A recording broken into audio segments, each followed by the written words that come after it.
Welcome to the Energy and Heart Podcast. hosted by Jiggy. and Steph. How are we liking the setup so far? I really like the colors. I love it. I like the plants. I like that it's bright. Really nice.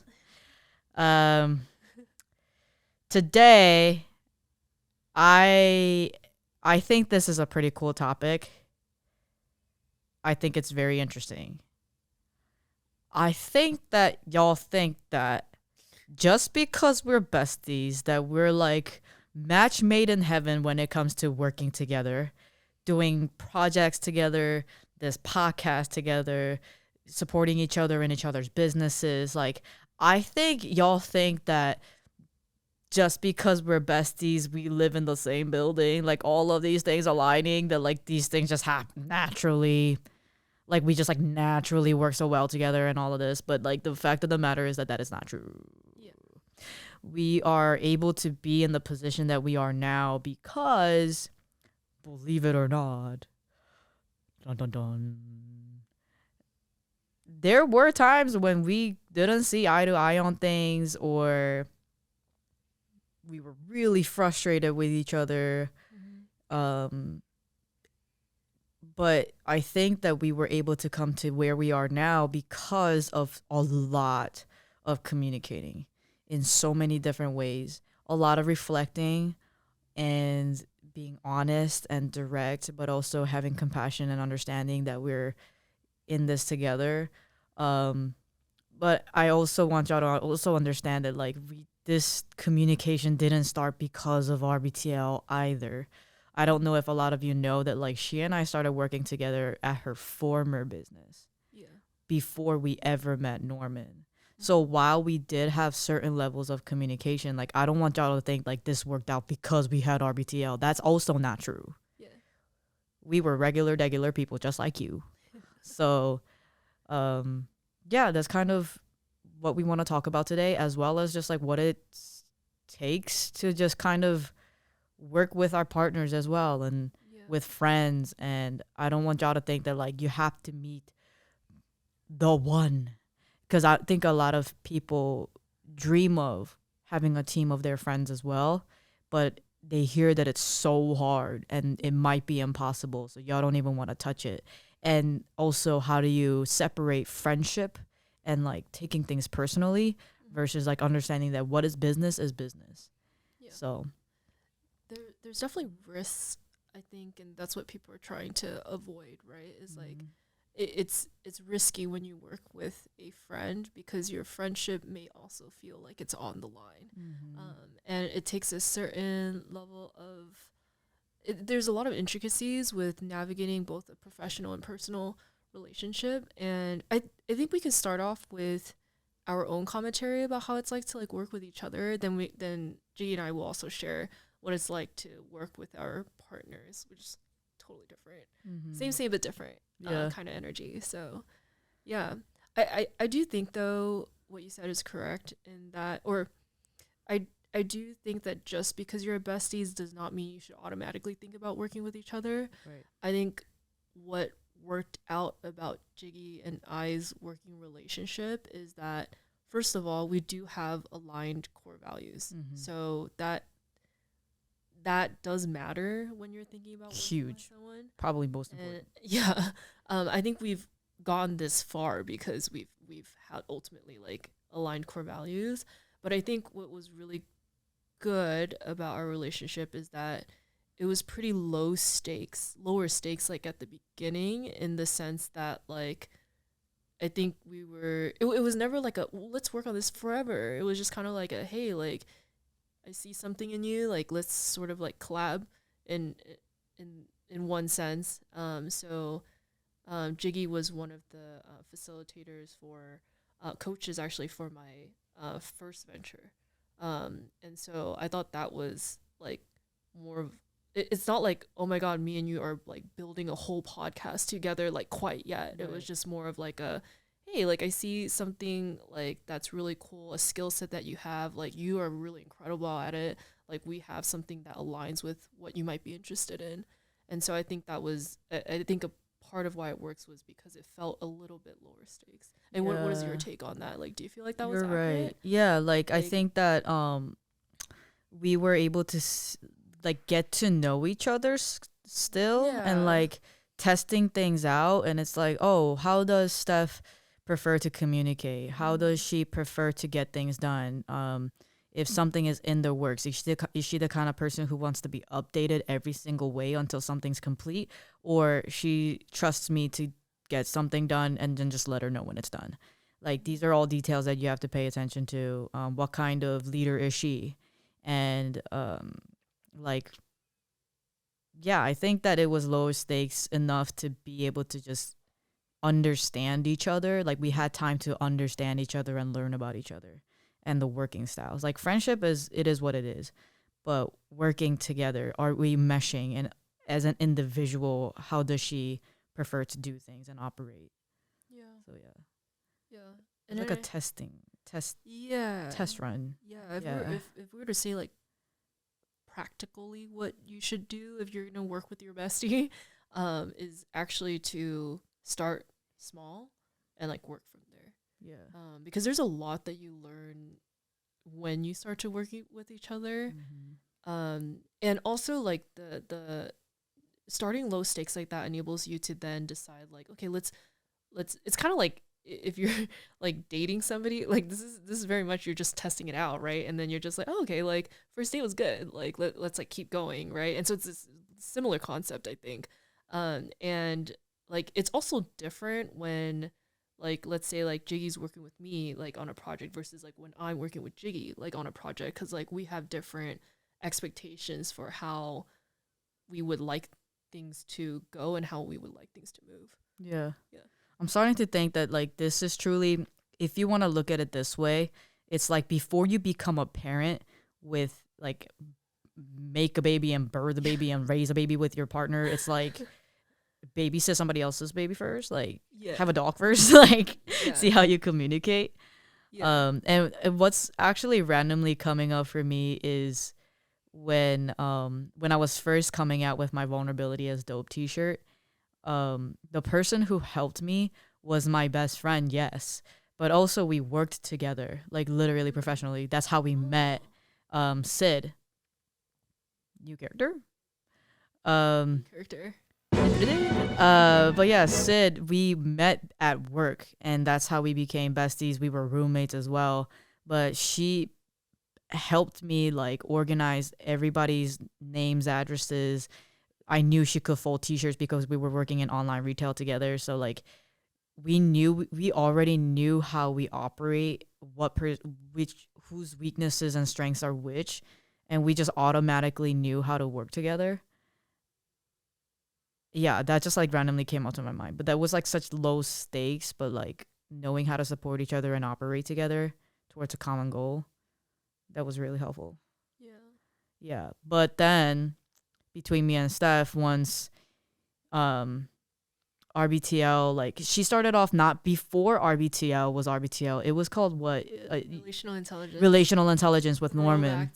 It was like a workshop program kind of before RBTL became RBTL. They did a test run kind of with Steph and Norman. Norman did a test run before we like actually started working together. Yeah. And as the team, you know, started to get together, like we now started to learn what it's like to like kind of raise a baby together a little bit. Yeah, operate as a unit. Yeah. It's different when it's just two people versus like multiple. But then we were also new to like meeting Norman and understanding how he operates, or like Kato. Yep. Kato also operates differently as well. Yeah, I remember like during the previous venture, I remember like he like he slept through one of his own workshops or something. He accidentally like slept through. But these are like all ways like of learning how to support each other too. Or mistakes, like Norman's missed meetings. Yeah. I've dropped the ball on stuff. Like we all have our moments. And there came a point where I wanted to pitch a workshop to Greenhouse, and then there was just a lot of like, it's not that it was miscommunication, but the everybody's expectations were different. And then it felt like we were not on the same page. It felt like they were changing their minds, but they didn't. It's all because everybody had a different idea of what it was supposed to look like. I've had very honest conversations with them. I was like, yo, I gotta be honest, I'm pissed right now. Like, I need somebody to make some sort of decision like right now. Or like learning that Kato has a hard time making decisions. Like, I need somebody to make a decision right now. But learning that his struggle with making decision isn't personal. Like, it's not that he doesn't believe in me.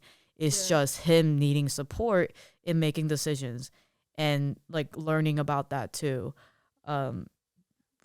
We've had so many difficult conversations. Like, we were never not mad at. We definitely were at one point mad at each other and not talking to each other.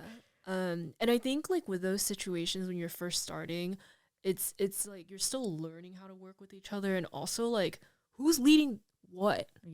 Like, oh yeah, there was that like, one time you were pissed because you felt like you were leading everything, and everything was on your shoulders. Like, oh, I remember one time, I remember you said that you were upset because it feels like if you forget something, then it doesn't get done. Right. So this is what I mean. Like, there's layers to all of these things, and like I like forget those were times that we had, you know, because like I feel like we work pretty seamlessly now. I think like more so than before.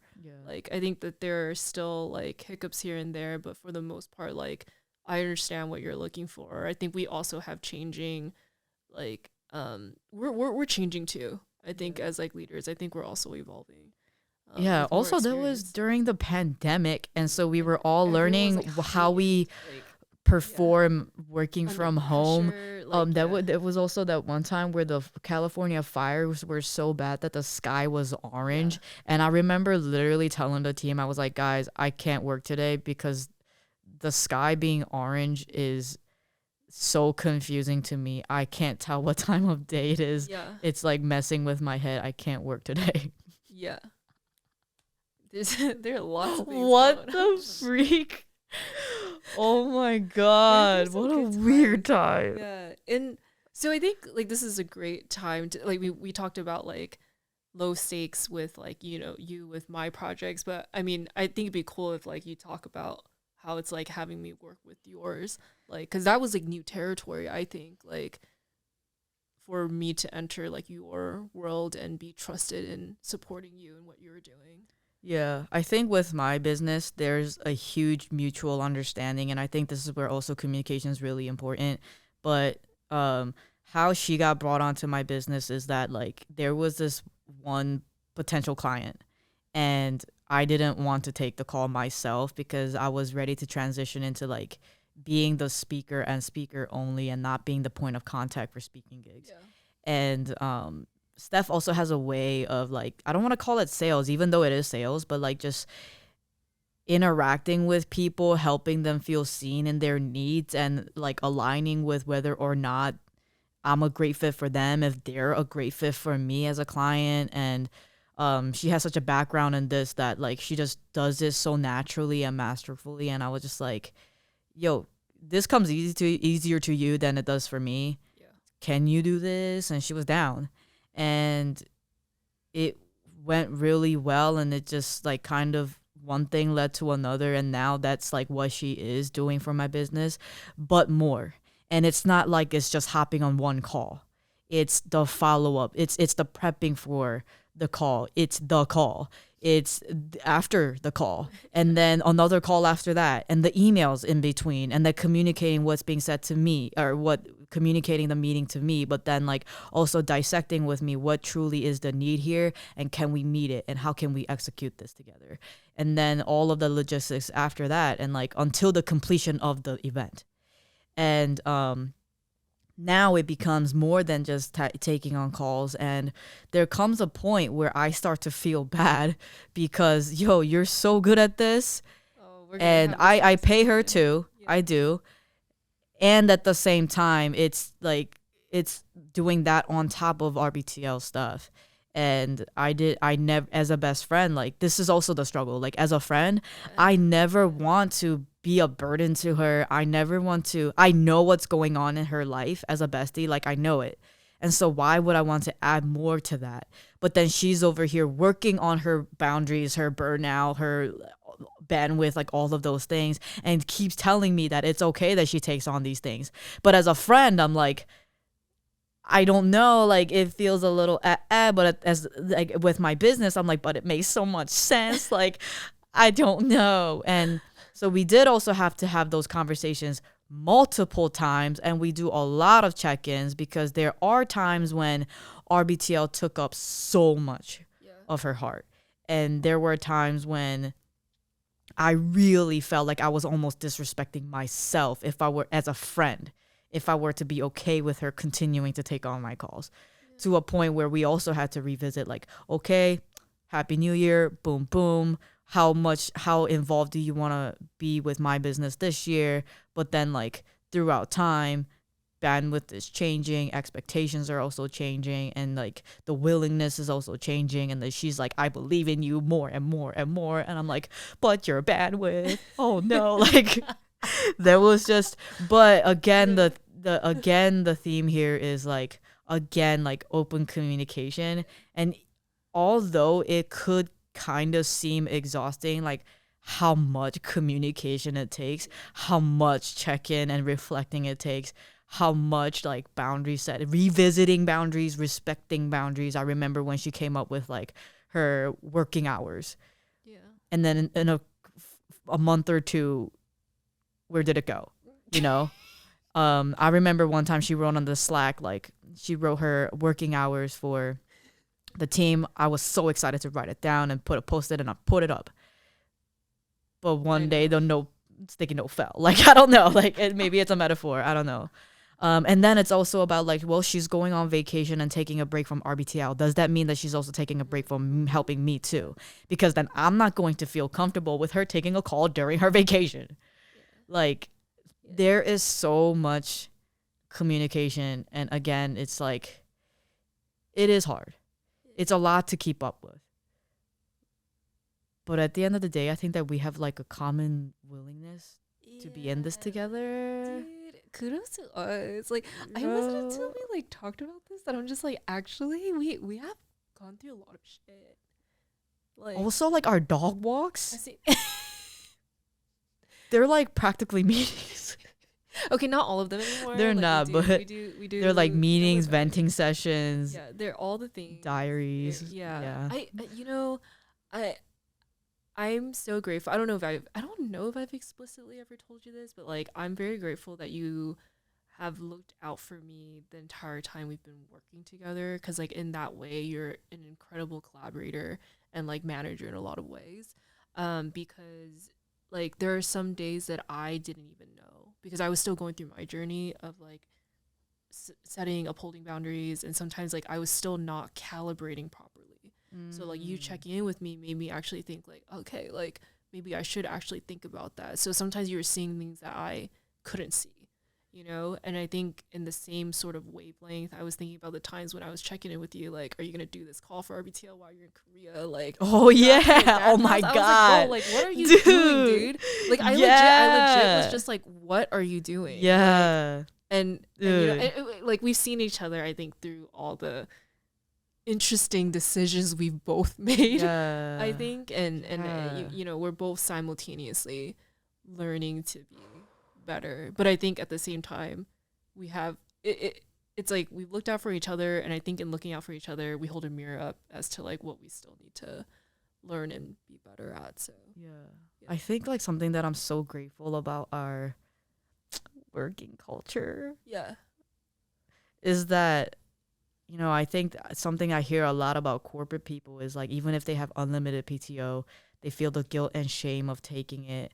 And it's not even their own workload, but the fact that their workload could then be just like poured onto somebody else, and they feel guilty for that. And there have been plenty full of times, whether it's vacation or like emergency And the emergency doesn't always have to mean like somebody's dying. Like the emergency can be just like, yo, I just like can't, I have to take a mental health day. Like Yeah. that is an emergency. And for a small team of 4, to be like, word, say no more, I got you, and I will take on this call for you, or I'll step in as a facilitator for you. Like, even if it's a day of, even if it's like an hour before the call beginning. I think that I don't want to say that we don't have a level of guilt or shame. I can't say that, but I think it just helps. At least it helps so much. At least knowing for sure that at the end of the day, what we want for each other is health, well-being. That's a common understanding that we don't hold against each other whatsoever. No position and job is jeopardized because somebody has to have a mental health day. Like, I don't even want to say like the word is like inconvenient or anything. It's just that like we're so down. Not even just, yo, it's us before RBTL. Like, it's, yeah, we will make RBTL succeed no matter what. Like, we will support that no matter what. But it's just like we're so down for each other and each other's well-being. Not just like making our dreams come true. Are you healthy first and foremost? That, just knowing that just helps. And like the checking in part, like, yeah, I've showed up to RBTL meetings, and I'm also very honest about this during the calls with our students too. Whenever at the beginning of each class we do check-ins, like, I'm in Korea all of a sudden. Can't tell you why yet though, but maybe in a little bit. And like, I've taken RBTL calls in Korea multiple times. Shout outs to Starbucks. In the mornings, because it's night in America, when my dad died, when my best friend like got shot or whatever, like breakups, anything life can throw at us, any of us. Like, for me, I still showed up, but that's also because like RBTL truly does nourish me, but I can still show up as myself. And I just also knew that if I never showed up out of a desperate obligation, that if I don't show up to this, they'll be disappointed in me, that my job is in jeopardy. Like, it never felt that way. I willingly showed up. Also because of the sense of security and safety, knowing that they got my back if I can't show up. Damn. Work culture, safety, dude. So legit. We're too legit. Too legit to quit. Dang, we've been through so much. We really have. Like, I can't believe we've never talked about our working relationship. I guess we always talk about core values, but we don't go into the actual details and things that we've been through. Dang, this is like masterful. Like, no, it is. Like, we know a thing or two about working with friends. Dang. It takes a lot to maneuver, and I'm very proud of that. I think that's like one of the things. God, we're awesome. I think that's one of the things that we do really well is this. I think we're able to switch hats. We're able to not take things personally and be able to see the bigger picture, I think, for everyone on the team. Yeah, and I think these are things that you can't buy, you know? Like, these are things that happen through like so much experience. I think like when you said like it's so important that when you have a team, the bigger picture isn't necessarily like the success of the company or that. The bigger picture is truly taking care of, like, caring about your team. Yes. That's the bigger picture. Yeah. You don't have a company without a team is all I'm going to say about that. But, you know, some people don't like to say that. I don't like to believe that, but yeah. Oh my God, I'm like really impressed with us. This is like real time like, reflection, but oh my gosh, we've been through so much. Yeah. And there were times when it just you know what? Like, even more uncomfortable conversations were like, I just want to get to like the depth of what we've been through. There was a time when Steph and I were working on something, and we were like, we believe that this should be priced at this point, and Kato straight up disagreed with us. And how do you work through that as friends and as teams, and like not taking it personally? Because it wasn't, if we took it personally, then it would have gone to like, you don't believe in us and our dreams and what we're working on, and like, no, no, no, it's not it's about our worth. Like, you don't believe that we're worth it. Da, da, da. But if we were to have taken it personally, like, it could have gone that way. But you have to be able to put your ego aside, and you also have to be able to trust your friend and their skills and knowledge. Like, there's gotta be a reason why Kato disagreed. You know, ask. Be curious enough to ask. Be humble enough to ask.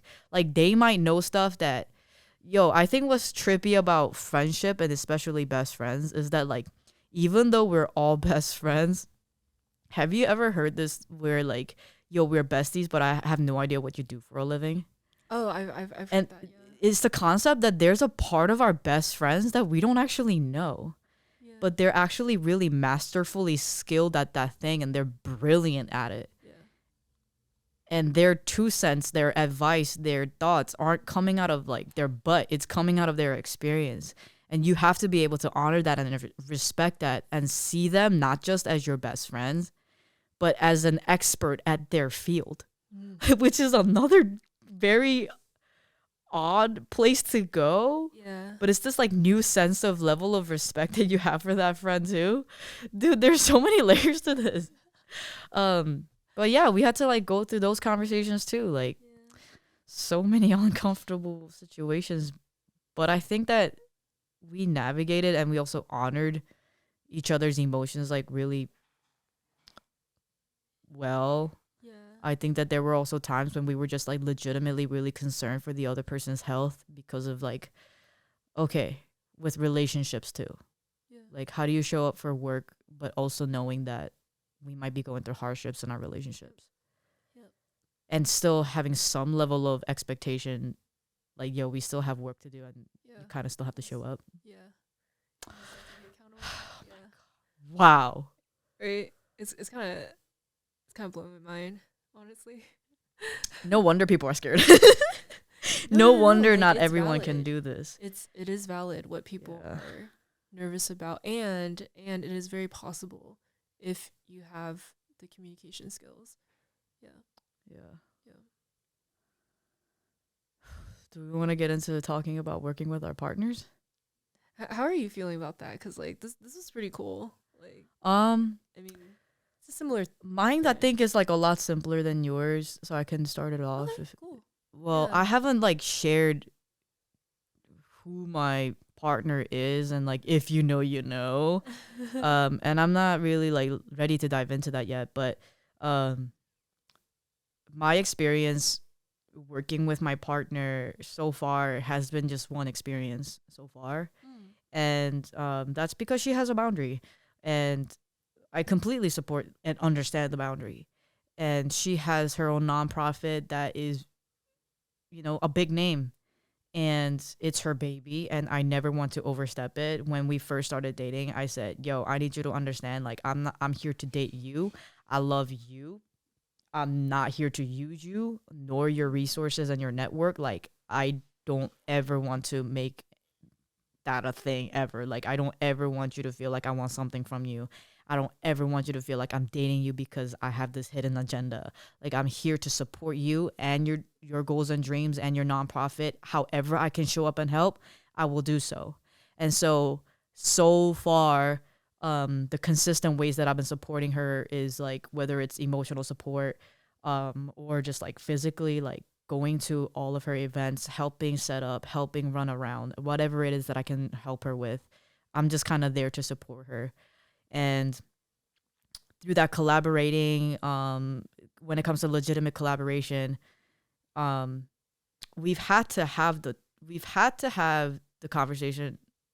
We've had to have the conversation of her boundary as to why she has not yet explored what it looks like to have a partner be a part of her events. And because that crosses like personal and business for her, and she hasn't experienced that before. Neither have I. But I don't ever want to rush her. But you cannot go into a relationship like automatically assuming that like that's going to be easy or that it makes sense for the both of you. I did come into the relationship thinking one day we could create something really amazing together. Like it just makes sense that I support her, she supports me. Like it's gonna be easy. Like I did kind of have that assumption in terms of like it'll one day make sense for us to collaborate. I never wanted to rush it, but I went in thinking, oh yeah, one day that'll make that it only makes sense. If We're in the there's same synergy, field, yeah. like that'll literally only make sense. In her head, it wasn't like an obvious thing for her because she is coming from the lens of like liabilities, conflict of interest. She was coming from more so that angle. And so we did have to have the conversation where, okay, maybe it's okay for us now to, right now, let's just support each other from afar. When we're ready to, then maybe we'll collaborate in terms of like me being a part of one of her events. And so when we did end up having an event together where I was a featured speaker, and it wasn't like a event that we created together. It was just me being a featured speaker. But even that is our like first taste of what it's like to work together. Um, can she trust me as a speaker? Can we work together professionally, putting personal things aside? And one of her concerns also was that like, what if we get into an argument one day and we have an event or something like that, which is totally valid, and I get that. And I think at the end of like that's completely valid in terms of like the success of the event. That is the bigger picture there.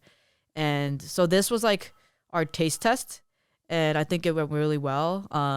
In to help me personally set aside personal and business, I did give her a contract to sign. Um, in certain scenarios where if a certain speaker's fee is like not, this was almost like pro bono, almost like if it's not, even if it was pro bono, I would still do a contract because to legally separate expectations. Like if it's not on paper, it's not about I don't ever want to leave room for like, you're my girlfriend, therefore the expectation is XYZ. In this scenario right now, I'm not your girlfriend, I'm a speaker. You're hiring me on. And so that's why I kind of created the contract. Um, I personally think that that did help separate like the personal and the business and to show up for the event. And if we were to work together again, I think that I would continue to do it. And this is something that I do with friends too, with their events. I don't care who you are. Like I do have two contracts. Like I have a contract for all the agreements, and then a second agreement is like we are understanding that this is solely like professional relationship. This contract is based off of solely a professional um understanding.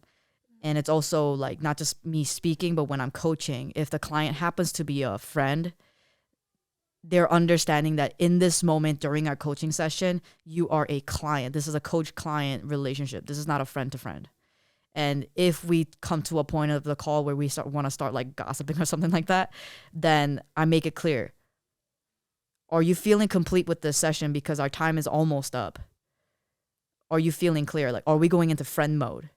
If they agree yes, then we go into friend mode. But like the clarity, again, is communication. Again, it's boundary setting.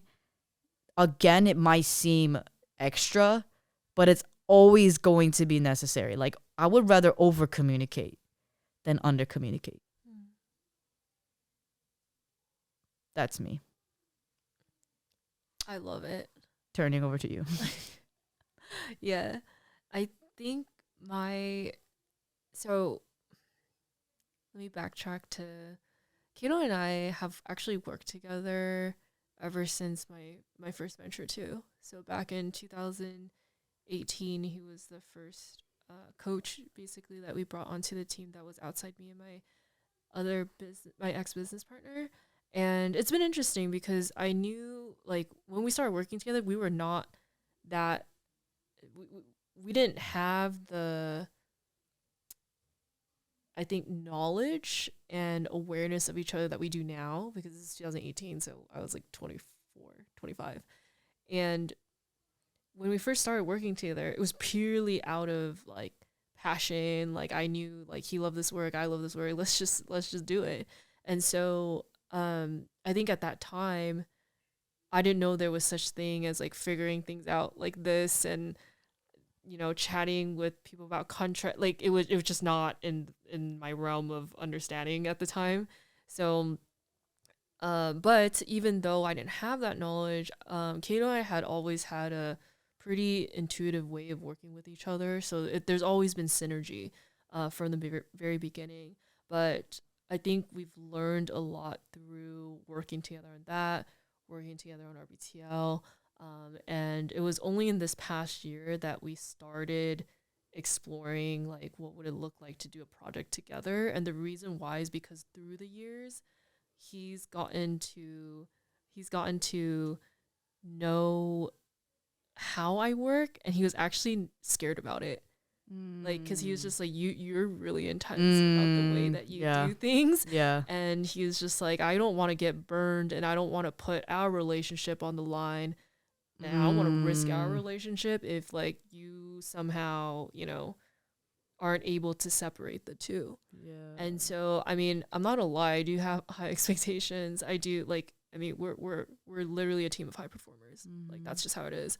And so, yeah, at the beginning, the project that we worked on is, I mentioned it in the previous season, but we started creating like community sessions called In Relationship With, where we talk about. So this is very meta, but we talk about our relationship in hopes of normalizing what it looks like to build a relationship long term, and in hopes of supporting our community to just be more open to having this type of dialogue.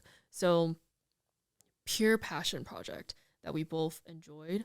But at the beginning, oh my God, dude, the number of clearing conversations we had to have, because he was just like, dude, I'm kind of scared of like this or that, or like I would get kind of heated over something, and like he would have to like bring it up. We'd have to clear a lot like at the beginning, just to clarify. And then that's like one part of it. And another part is like, how does this work into my working schedule? How does it work into his working schedule? Because it's not a full-time thing. It's just like sort of a side project. And so we had to discuss boundaries. And then just like me and you, how there's so many moving pieces and we're both evolving as people, our bandwidth changes. Like there are times where maybe I felt less motivated to work on the project, and it's just like he would have to carry more, or like he was like less motivated, and I had to like call him out for certain things.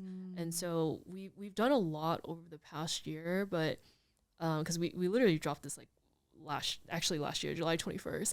And so it's really cool that this has been something that has challenged us more in like a long-term sort of way. Wasn't like a one off, but sort of like a consistent thing that we had to like keep pushing through. And I think that type of collaboration puts you in a different sort of mindset. We both agree, hey, this is something that we both love, that we both see happening long term. So then it becomes, how can we make this work? How can we see this through? And I think I have found that myself just really enjoying the process after we got through those like first initial humps. But there was a point where we were just like, dude, are we gonna continue working with each other like on this or not? Like I'm not really sure. But as we work together more, we actually have realized like, oh, we actually have a lot of synergy in how we work, and that's been like, I think that's great, because like my love language is working on building people's like stuff and making things come to life. So yeah, I've really enjoyed it. And I mentioned earlier, like we just launched relationship coaching, and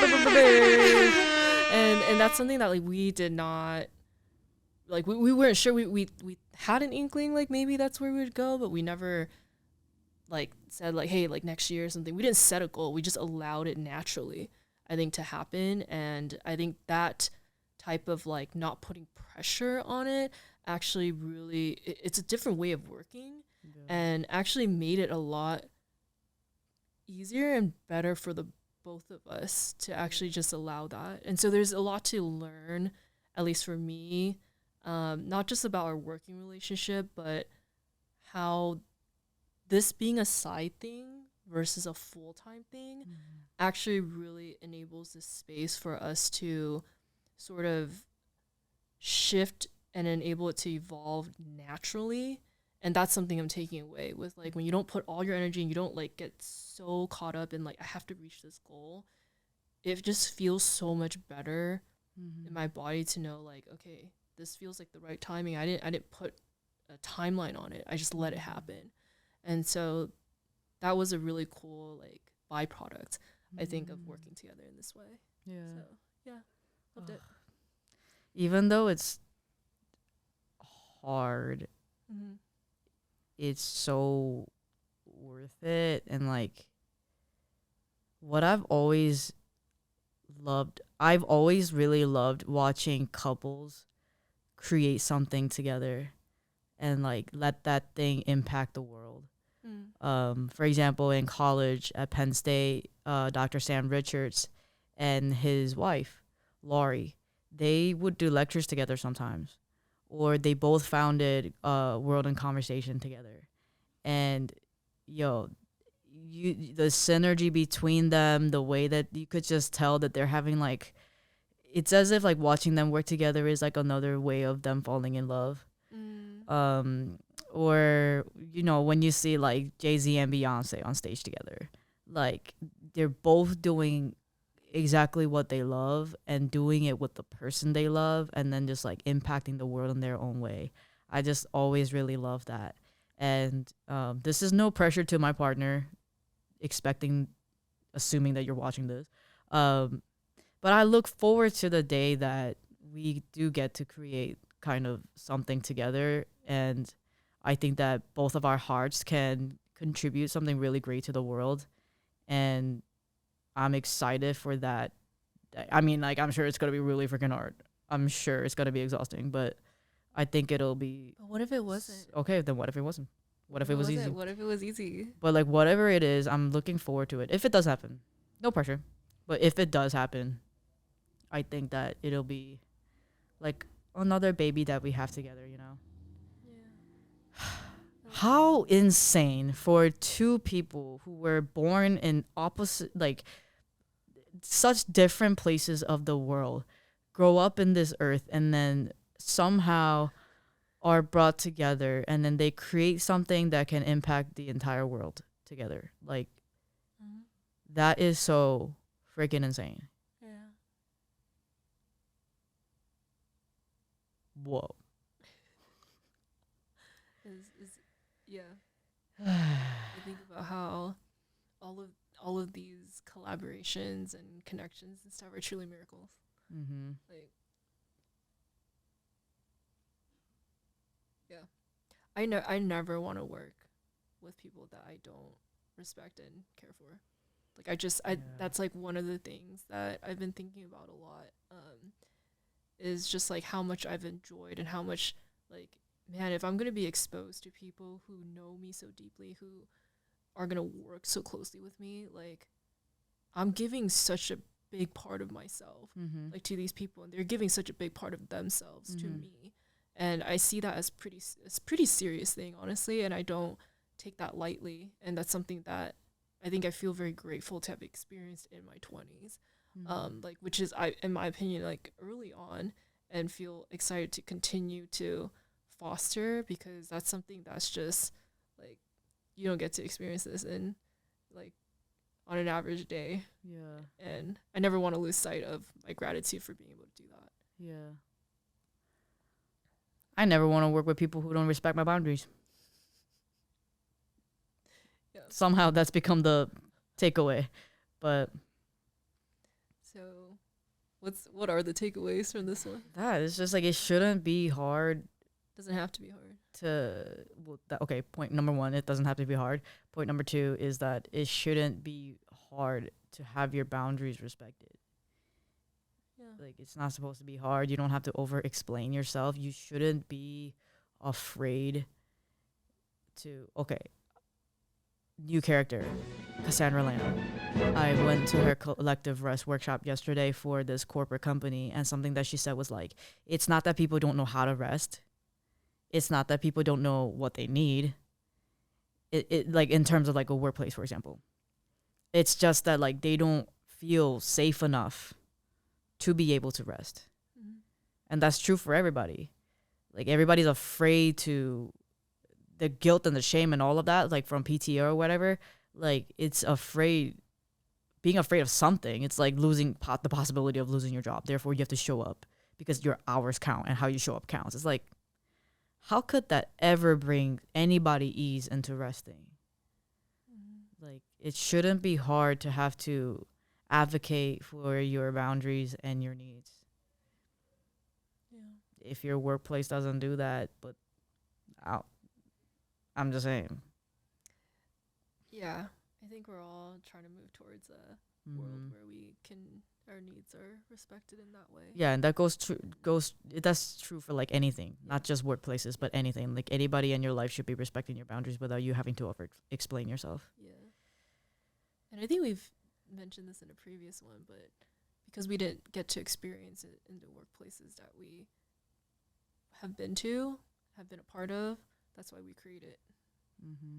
We just create the thing that we've always needed. Yeah. So then, after this episode, don't be sliding in our DMs like, oh my God, are you hiring? Not yet. In the future. You actually never know. This would be wild if there's somebody who's listening who eventually, like when, we build up our own companies bigger, that they were like, this is the episode. I want to work with them. I'm going to follow along. You never know. So I'm just going to put that out there. Let me manifest this then. We can't hire you right now. Yeah. But we're taking volunteers. Especially me. Yeah. Let us know. Yeah. Cool. Dang, we're dope. That was really cool. I really appreciate it. I'm still not going to hold your hand, but like, I love you, dude. Yeah. Oh, I love you too. Yeah. This is awesome. We're so dope. That was really cool. I never thought. We've done this so much. I know.